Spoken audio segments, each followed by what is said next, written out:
I've been mulling over a lot lately. Why don't we feel rich, even when, on paper, we're doing pretty darn well? Maybe you've hit some big wins lately. Your first 100K, paid off debt, landed a sweet job. But somehow, you still feel like you're just scraping by. I've been there too, and honestly, it's more common than you'd think. So, in this video, I'm breaking down 7 sneaky reasons why you might not feel rich, even if you are, plus some practical tips to flip the script. If that sounds useful, give this a quick like. It helps a ton. And let's jump right in. Reason number 1 is what I call the horizon effect. It's this tricky psychological thing where wealth always feels just out of reach. You hit a milestone, like saving $50,000, and instead of celebrating, your brain goes, cool, but real wealth is still over there. It's like chasing the horizon. Every time you get close, it shifts further away. I read this Charles Schwab study that said Americans think you need $2.2 million to feel wealthy. Crazy, right? Even people with over $1 million still didn't feel secure. For me, it's like when I was a kid. £10 felt like a fortune. Now, it barely buys a coffee. Our brains adapt so fast that every win gets redefined. So how do we beat this? First, pick a rich number. What's your comfy lifestyle cost? Write it down. Second, try a future lifestyle analysis. I did this in a Google sheet, tallying up my dream life. Spoiler, it was way less than I thought. And third, shift your focus. Don't chase more money, ask, how much freer am I than 5 years ago? That's the real win. Reason 2, lifestyle creep. This one's sneaky. You start earning more and suddenly your expenses creep up to match. I used to be the guy who'd never pay for subscriptions. Zero, nada. Now, I've got Netflix, Spotify, a gym app. It's like, oh, I can afford it. So why not? A few years back, I'd cook every meal at home. But now I'm grabbing takeaways 3 times a week without blinking. It's not bad to enjoy your money, but when those upgrades, like swapping a £20 gym for a £100 one, become your new normal, cutting back feels impossible. The fix: widen the gap between what you earn and what you need to be happy. People who live below their means, they feel richer psychologically than those maxing out every paycheck. It's simple, but game-changing.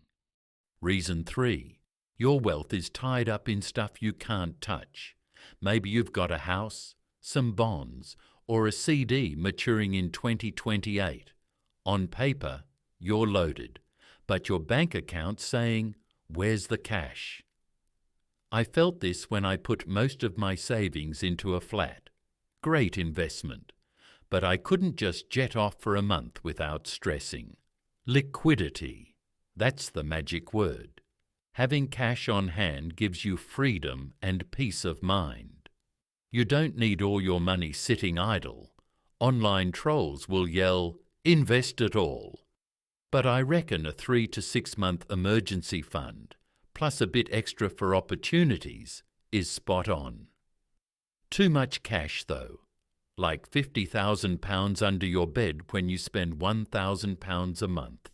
That's overkill. Balance is key. Enough to feel secure. Not so much it's just gathering dust. Reason 4. You're stuck on the active income treadmill. Even if you're earning big, like $200K a year, if it's all from a job, it can feel fragile. I stumbled across this term on Reddit. Henry's, or high earners, not rich yet. There's a whole subreddit of people making bank but still feeling trapped because they can't quit. One top post was hilarious. Someone was like, why are millionaires here complaining they're not rich? Active income stressful. If you lose that job, poof, it's gone. And your time? Not fully yours. True richness for me is passive income. Dividends, rentals, something that pays you while you sleep. Start small, a few stocks, a side hustle, or lower your baseline. Less spending, less pressure. That's the freedom ticket. Reason 5. You're falling into the social comparison trap. Ever see someone's Instagram, fancy holidays, new car, and think, why don't I have that? That's the trap. Wealth is relative. Earning $100,000 in a small town. You're a king. In London or San Francisco. It's barely rent. Globally, though, if you make over $10,000 a year, you're ahead of half the planet. Wild perspective shift. Social media's the worst for this. Highlight reels of luxe lives, but no one's posting their overdraft. I used to compare myself to tech bros online, but now I just check. Am I better off than me 5 years ago? Yes? Brilliant. Compare to your past self, not some random influencer. It's way healthier.